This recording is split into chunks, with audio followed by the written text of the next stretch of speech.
Hello! Why do theaters only drag you backstage? You know, Louis, I think they're designed that way on purpose.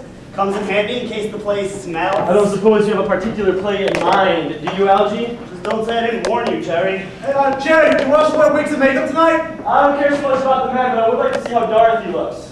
She's not here again, as usual. Anyway, what do you think so far? Well, it looks great from this side, but how much room is there to move behind it? Well, don't worry. If everyone's careful, we should have at least 2 inches clearance on either end. Well, everyone except for Patrick, of course. Well, then how's he going to get from the garden to the props table for the roses he brings on stage? He won't have to. I moved the roses to the other side of the stage. I told him I was simplifying things. I just didn't tell him what I was simplifying. That was a good idea, Algie. You have to keep in a happy mood. Last night he almost stormed off again, thanks to Saul Watson. You know, you gotta admit, Saul was on a roll. Yeah, his sense of humor almost cost us a half hour. I mean, at least I got him to swear that he'll say that Lord Dudley is off to have a word with Lord Montague. Not chew the fat with him. You know, even if he's going to behave himself during rehearsal, how do you know what he's going to do tomorrow night? I don't want to think about it. I don't want to think about it. I'm already having nightmares. I'm surprised you can sleep at all. You know, it's a wonder. Tomorrow night, think about it, Jerry, all you're going to be able to do is stand in the wings and pray. There's not enough room back there to kneel. Now maybe I'll just spend opening night in a cozy bar in another town. How do I do, Jerry? Looks real, doesn't it? Yeah, it sure does. It's awfully nice of Philip to lend this to us for the show. Costume jewelry it is, but it's awfully expensive. Right, but have you decided yet what we're going to do about the central stone? You haven't really told Philip yet that we nixed his Delhi diamond, and can we pass that thing off as a ruby? Well, actually, Billy came up with a solution to that. From now on, it's known as the white ruby of Ranchburg. Another change. Is there such a thing as the white ruby? There is now. Alright, you know what, Louis, just make sure that's in a safe place between performances. Okay, I don't want to get this place was stolen. Don't worry, I figured this necklace is our ace in the hole. Philip will preoccupy himself. Worry about it instead of the play. There's something to that, all right. You know, I still feel a lot better if that safe had a back to it. You know, someone could easily just tiptoe up behind the flat and pick the necklace right up. I could nail one on, but that would mean I have to take the safe down first, and that would mean repainting the flat. Why would you have to take the safe down first? Because if I hammer on the back and the front its ways now, the whole thing will tear loose from the flat and fall on the stage. You know what? I guess I'm not really doing much once the lights are off except for prompting people, but I could hold on to the necklace, hand it to Saul when he reaches into the safe. Shouldn't be a problem. Okay, sounds good to me. Well, you better practice it then. Tonight's only sent before the opening. Should be easy as pie. All practice never hurt. I'll do it tonight. Ready for the mag yet? I guess so, if they're all in costume. Well, if they aren't, it's their tough luck. Everybody, let's see those costumes on stage, guys. Let's go. On stage. Okay, come on. Everyone, please line up along the front of the stage. I'd like to see how you all look. Every time I go to the bathroom, come on.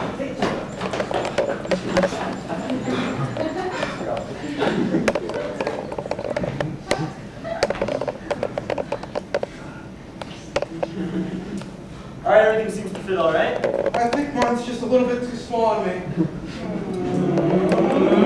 I didn't say a word. And you better not. Come on, Patrick, be fair. It's one thing if he actually picks on you, but if you're going to blow every time you think he might say something, it's a little much. No, you're right. I'm sorry, Saul. It's rehearsal jitters, I guess. No problem. All right, everyone, please turn around slowly so I can see what you look like in back.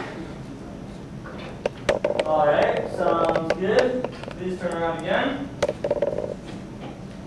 Patrick, why don't you button up your waistcoat? Look at this, it won't close.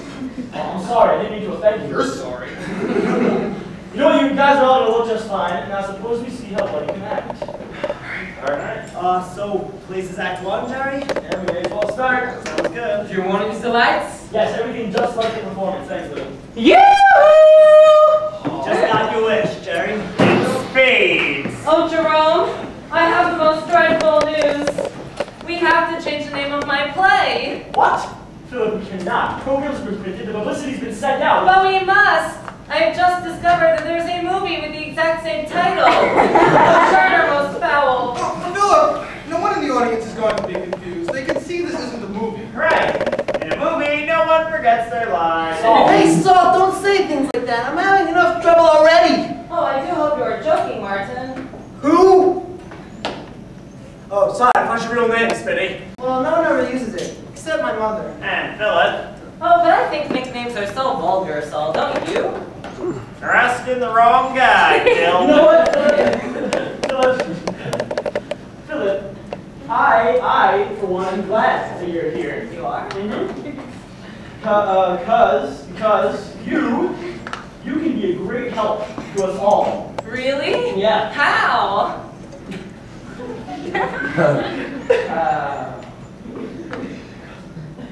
Okay, you can listen to the lines. Listen to the lines and make sure everyone is doing them correctly. No, that sounds kind of like my job, Jerry. What am I supposed to do? Yeah.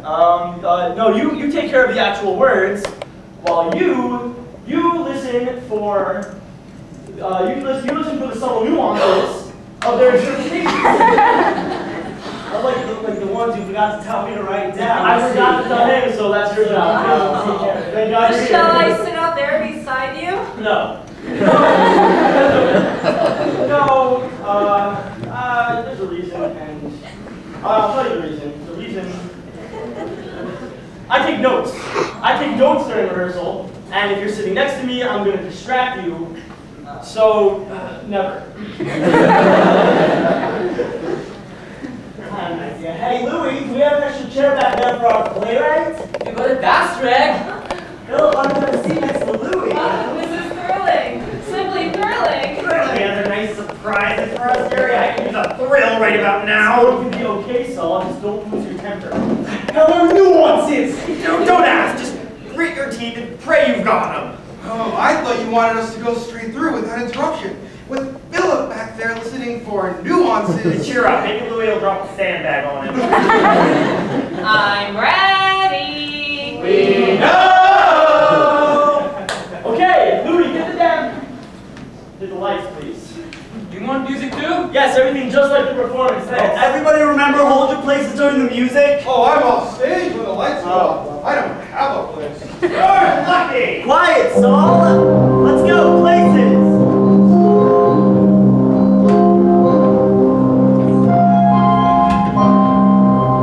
Lord Dudley, will there be anyone at dinner tonight besides Sir Percival, the famous archaeologist, Dr. Rex Forbes, the famous scientist, and Stephen Sellers, the famous millionaire? Other than myself and Lord Montague, my brother, and the young industrialist David Lasseter here, no, Donald. That's what I thought. I say, David, have you yet located that book on the famous rules of India that I told you must be there on the shelf? Yes! Here it is! Now I say, Lord Dudley, you didn't tell me there was a cousin of famous white ruby of Hampshire. Oh, what? It's okay, Philip, it's okay. But that's supposed to be the Delhi Diamond. You have to change it, Philip. For what possible reason? It looks silly next to the liverwurst. Liverwurst. There's no liverwurst in my play. We just wanted to keep it that way. I beg your pardon? Okay, Philip, you're just going to have to trust me. Get back off stage, and Algie will explain the change to you. Yeah, but Be home here tomorrow night, Philip, please. Okay. Let's get on with the show, people. But I already put away the feather duster. No, we're just taking it from where we broke. All right, Victor, would you? No, sure.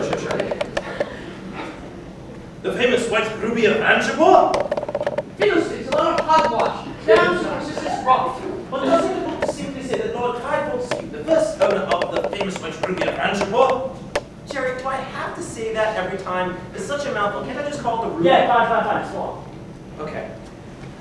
To simply say that Lord Clive Fortescue, the first owner of the ruby, was found floating in his tub in his own blood. And the next owner, Sir Giles Renfrew, who had no sooner purchased the diamond from Lord Clive's estate, was found in his stables, trampled to death by his favourite horse. And the next owner, Balderdash, nonsense. A lot of old wives' tales. and be, and is they're all dead. Aren't they? Yes, but consider, I bought the ruby this morning, and I'm fine. Is anything wrong? No, nothing. Just more obviously attacks. How long have you had that? Since this morning.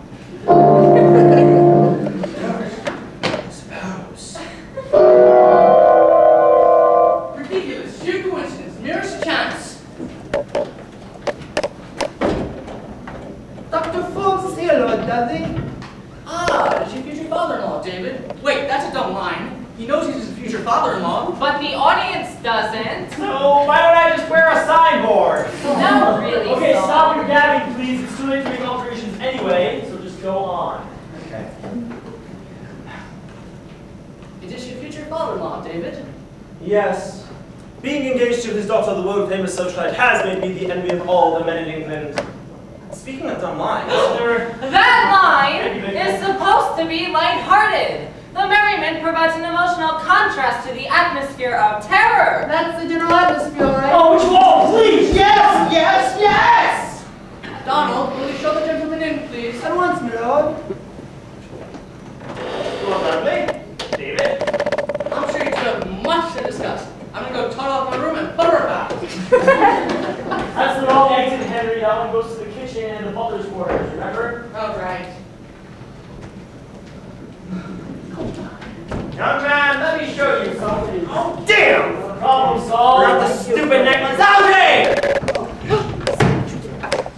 Algie, as stage manager, you're supposed to make sure everyone has their props. I know it's just, Phillips back here talking to me about the nuances of this Saul's You entry. mustn't chat backstage when there is work to be done. I do apologize, Jerome. I forgot that Algernon had things to do. My fault for not reminding you. Algernon, you got it. Big effort for that thought? You're the place is any, Saul. Alright.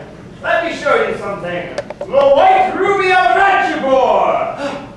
how incredibly lovely. Might I hold it? Not afraid of the curse? Not very much. May I, please? Certainly you shall. Here. Thank you.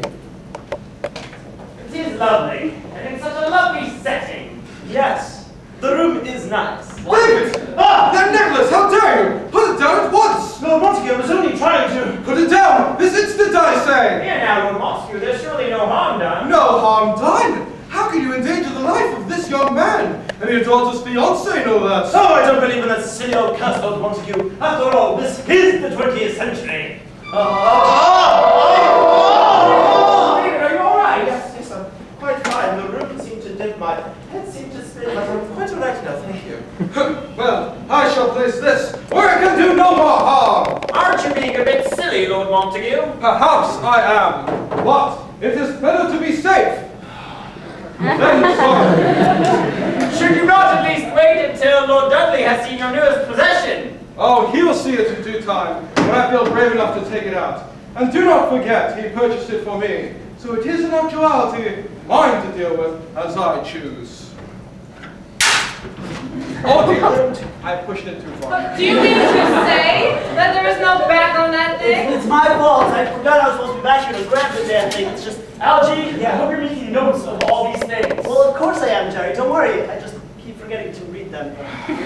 We'll never be ready by tomorrow night. Never! We're here almost an hour already. We're not even halfway through the first act.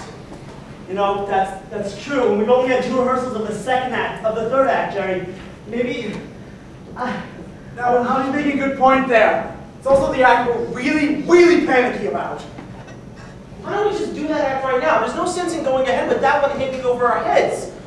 I'm sure if we felt more confident Okay, about fine, it. fine. You know what? Anything to get this show now down, okay? We're gonna do the third act, then our confidence up, then we'll come back to the first act and do all 3 as quickly as we can, okay? Oh, how long will that take? My mother doesn't let me out too late on a school night. I just barely passed that exam. The sooner we start, the sooner we finish, okay? Everyone, positions, act 3. Do you want to use the lights? No, bring the work lights back up. We'll save the real lights for the real show.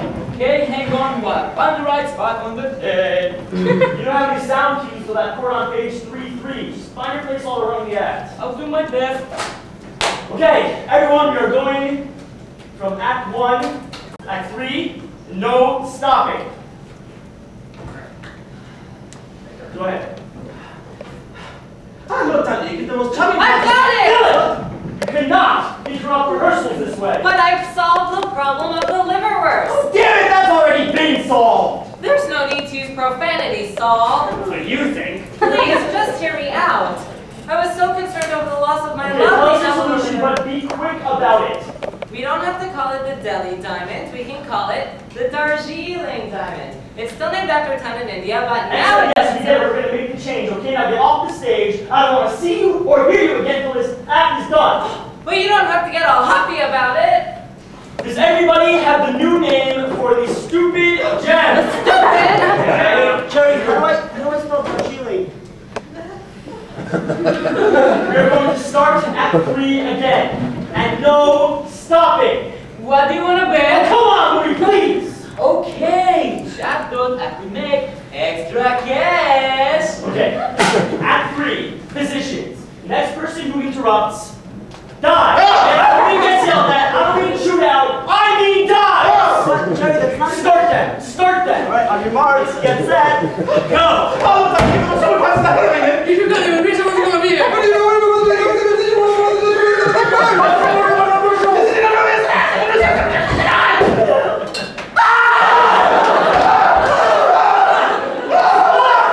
Stop it. Okay, fine. Okay, sorry. I should be providing you with a comfortable answer to get that thing out of your mouth. Not striking terror into all your hearts, okay? So here's what we're gonna do. Here's what we're gonna do. Okay, we're gonna start from where we left off. We're gonna slow it down a little bit, okay? Does that mean you're not going to kill Patrick? Yes. But don't you start feeling too secure, Saul Watson. Okay, okay. Patrick, go on. Road's gonna be treacherous tonight.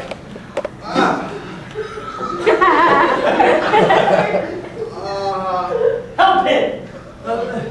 Don't say such a thing. It would make. Oh, you're right, okay. Don't say such a thing. It would make one think that perhaps there was some truth after all in that story about the curse. Nonsense! There's no such thing as a curse. And yet, everyone who's ever out of the deli movie, Jerry, we'll get it, Jerry. Darjeeling Diamond has always met with a dreadful demise. Beautiful, I'm sorry. What's possible doesn't own the diamond, the ruby, the diamond anymore. Not since he sold it to Lord Dudley for Lord Montague's collection. Collection, thank you. Nevertheless, Percival denoted it, and that might be enough. Now see here, Dr. Fobbs. Okay. Forbes. Okay. Forbes. Guys, take a deep breath and relax, okay? Now go on and enjoy yourselves. You are a man of science. Surely you don't believe in curses. I only know that there are strange things in the history of India, things which defy rational explanation. Nonsense! Sheer poppycock! Poppycock! Ah! Poppycock! Superstitious dribble. Quite probably. Oh, damn it! Okay, you guys are all still too tense, alright? Just relax. Slow and easy does it. Go on, Saul. Quite possibly, Lord Dudley. And yet, where is Sir Percival? Frankly, I'm glad he's not here. Why, David, what a thing to say. I mean it. Sir Percival is no gentleman. Here now, what are you saying? When he looks at my fiancée, I feel as though his pants will be.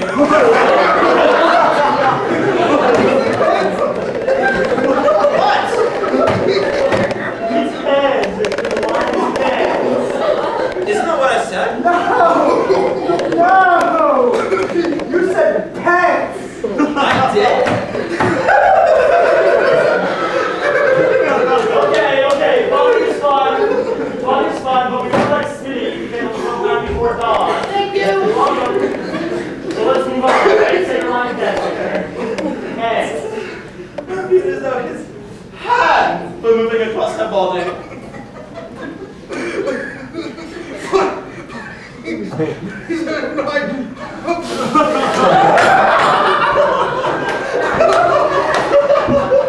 That's right, wrap it up. We'll see how funny you all think this is tomorrow night. But he's a knight of the realm. He is a disgusting toad. And such toads can be lectures at night. Oh no! Bring it on over! Take it easy, you'll be just delay dinner any longer? No, I think not. Can't wait for Percival forever. Shall we? Oh, I suppose so, but don't you think someone should call Percival's plot and also tell the reason for his absence? You know, that might be a sound idea. There is something distinctly odd about all of this. All of what, Stephen? This business about Sir Percival and the necklace. You did say he was bringing it tonight, Lord Montague? Well, actually, I never... Wait. What's the problem, Patrick? Well, it's just... Saul brought the necklace in the first act, right? And then I put it in the safe. So then how can I say... Oh dear. I forgot to give you the new line. What? When I rewrote the first act, I completely forgot about that line in this Well, this is the act. hell's no time to think of it, Philip. What's the new line? I don't have the rewrite with me. Okay, approximately then. Alright, we don't have time for fooling around with words. Just give us the gist and we will improvise. Well, Patrick's line is basically the same, only he says something to Billy about him not being here when Saul brings the necklace instead of Percival, see? Can you handle that, Patrick? I think so. Okay. Let me try it. I need a cup of coffee. Louis, did you brew any coffee? One coffee better me. Pass the deal. Okay, Philip, come along. The rest of you, get back to work. All right, Billy, can you just leave me a line again, please? The hell was it? Right. Well, you did say he was bringing it tonight, Lord Montague? Well, actually, I never spoke with him directly, but there was a message delivered this morning in the post, saying that he'd asked Dr. Forbes to bring it for him. What? All Saints Swithins there. Wait a minute. That makes it sound like it's against the law to ask someone to deliver something on that day. The part about the post has to come last, Pat. That's a good point. All right, let me try it again. But Dr. Forbes said that Percival asked him to bring it for him in a message delivered this morning in the post. Much better. Go ahead, Spinny. What? All Saints Swithins there. What now, Saul?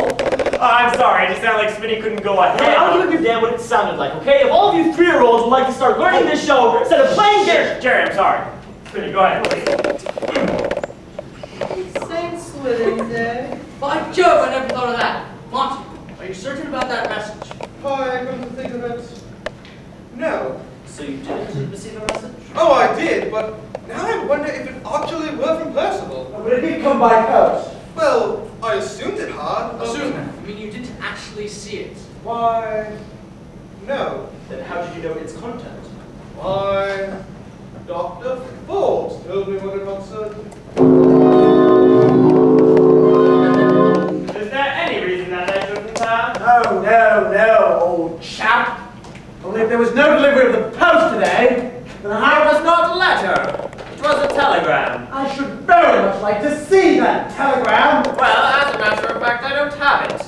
The message was phoned from the telegraph office. Donald, have there been any telephone messages this evening? Now see here, you insolent young pup! Are you doubting my word? Of course he isn't, Rex. Stephen, you should apologize to Dr. Forbes. Oh, I shall. As soon as Donald answers my question. No, sir. What? Are you quite sure? The telephone has been out of order since this afternoon, sir. Aha! And what you say to that, Dr. Forbes? Huh? Damn it all to hell! Billy, what have you done? What have I done? What are you talking about? Did I get the phone bell out of order on the tape? What were you doing with the tape, Philip? I just thought I'd give a listen to the sound effects And you raised the tape! What? No. There's nothing on it! Nothing! Wait, Louis, are you sure? Listen for yourself. I don't hear anything. That's what I mean. I'm so sorry. It was an accident. I didn't mean to. You'll be Don't fine. be mad. You'll be fine. You're fine. I can't do a damn thing for you if I stay. Got to get home and retake every one of those sound effects for the opening. And if that bubble-brained idiot so much as comes near my shit again, I'm gonna beat his head in. Okay, Louis, I was thinking, since we're recording it all over anyway, wouldn't it be easier if we just attach the phone to a button backstage? There's so many phone calls during the show. Wouldn't it be easier to ring it annually? Well, yes, I guess it would. And it would save me a lot of work tonight. I can leave those things off. tape. You know what, maybe I can do the hookup. I think the wire's already back there, and a battery for power too, right? Yeah, perfect. Could you take care of it during the show? Shouldn't be a problem. I'll do it tomorrow night also. Thank you. Oh, and for the rest of you, remember one thing. When you use the phone in the play, be sure you hang it up correctly. Got it? Okay. Cheers. Now, if you excuse me, I've got a hell of a lot of work to do. Ah! I'm so dreadfully sorry about all this. I feel like I owe each and every one of you an apology for what I've done. Write it down and mail it to them. Preferably on St. Swithin's Day. How's that for fast Oh, food, guys? beautiful, Algie. You deserve a cup of coffee for that. All settled for whatever this is that Louis brewed. All right, should we go on or what? Go on or else. Well, they need their cue. Does that answer your question? Stephen, I believe you owe Dr. Forbes an apology. Algie, Oh, I'm sorry. I was drinking my coffee. Donald, you had best answer that before we will call her an apology too. Yes, sir. Hello? Who? Why, yes, he is. Just a moment. It's for you, sir. Who is it, Donald? Sir Percival. Can't be! Yes, Dr. Forbes? Exactly what do you mean? Well, Hello? Yes, I see. Thank you very much. Why, Dudley, you look so strange. What did Percival say? Why, it wasn't Sir Percival. Then who was it? Algie! I'm sorry. I leave on the phone bell. Stay away. Go on, people, go on. Why, it wasn't Sir Percival. Then who was it? well, that was Miles Taylor, a good friend of mine. Stephen, I do not understand. Nor I. It is simple. I asked Miles to bring us up to say that he was Sir Percival, so that I could observe the effect it would have on Dr. Forbes. I think you will all agree that he was struck dumbfounded. Nonsense! It is not nonsense, sir. I myself observed the self-same reaction. Yes, but what does it mean? Yes, what does it all mean? Yes, but what can it possibly mean? Donald, you are forgetting your place. Sorry, my lord. I can explain what it means. It means that this man, after murdering Sir Percival for the net— How dare you, sir, allow you in court for this? Such accusations are actionable. Tarnish my good name. It's libelous. I cannot be sued successfully for libel. My accusation should prove true. And just how do you intend to prove them true? Quite easily. After a look at that necklace. Would you mind getting it for us, Dr. Forbes? The necklace? Ha! There's no proof on that necklace. I'll show you.